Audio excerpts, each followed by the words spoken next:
Hey guys, I'm Sage Valentine and I'm back to review another episode of CBS's Big Brother Season 18, episode number 4, so let's just get down to it. Am I surprised that Paul won veto? No.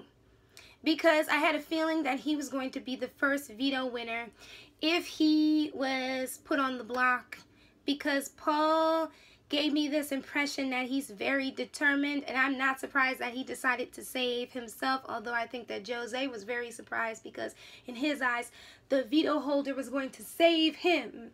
That's the part of the footage that Big Brother left out of that meeting, on top of the fact that Tiffany was not allowed or was not invited to that meeting, on top of the fact that Bridget was blamed for spilling the beans about that meeting because all these people popped up that weren't invited.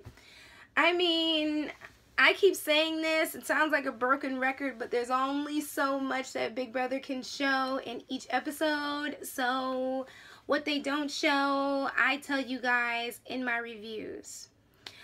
I also think that Paulie is safe, and I think that he needs to calm down and stop running around and asking people who they're voting for. No, they didn't show that in this episode. They'll probably show it in tomorrow's episode, but on the feeds, Paulie has been running around kind of sort of trying to gather votes when he is not the target. Jozea is.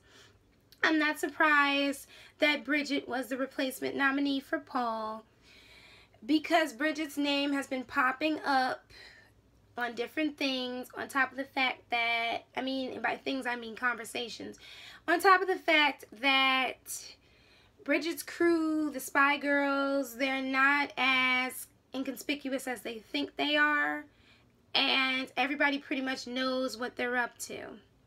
Then there is the issue of Paul seeing Bridget as a flip-flopper.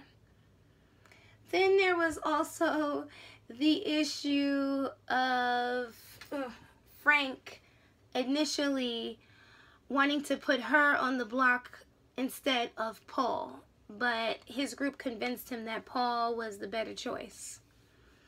And initially he was, because Paul's win basically blocked Jozea from saving himself with the veto.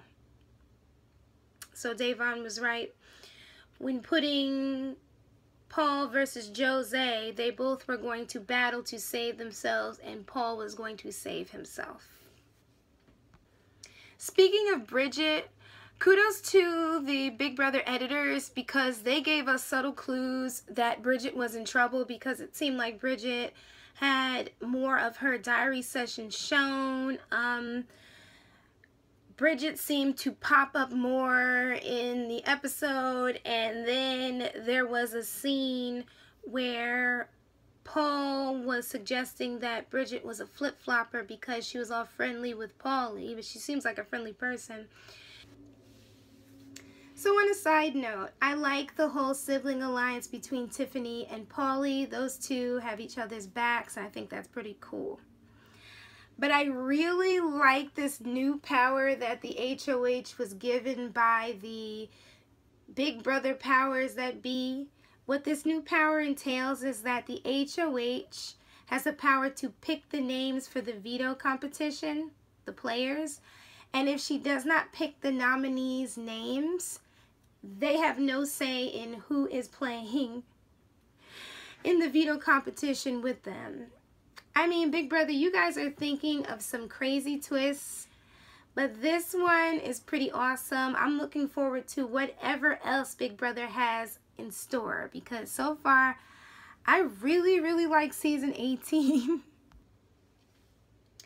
Kudos to Frank and Davon. You guys, if you don't watch the feeds, didn't get to see how Davon has also become a shoulder to cry on and a ear to listen to Jozea go on and on and on and on about God knows what. Kudos to both of them for keeping a straight face and just listening to this dude speak, because neither of them are on his radar, which is crazy considering how Jozea at one point was really targeting Davon, but then again he also said when it comes down to it and they have to get rid of all the vets, Davon would be the last person that he got rid of.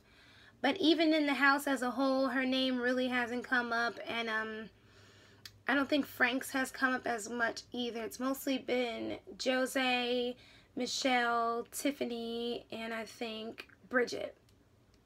That's about it. Paul declared war in this episode via his diary room sessions on the BB Roadkill winner.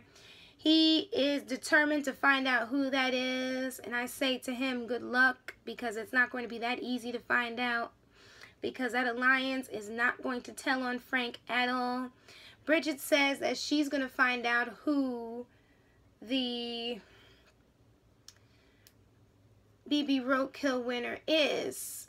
But again, it's going to be very hard to find out who that is or who each of those people are in the coming weeks, because those people are not going to reveal it the way that Frank did. Whoever wins next, if they're not in that alliance of 8, they're probably going to keep it to themselves. So in the end, Paul saved himself with his veto, Bridget replaced him, and Jozea still thinks that he's safe. Nothing much has changed. So you guys take care. Don't forget to rate this video, leave me a comment, let me know who you're rooting for, who you want to go home, and who you think is going to win. I'm going to leave links to my previous reviews in the box below. Also hit me up on Twitter and Google+. I'm at Sage Valentine, and on Snapchat at Sage Valentine 31. So until next time, I love you guys. Take care. Bye guys. Bye.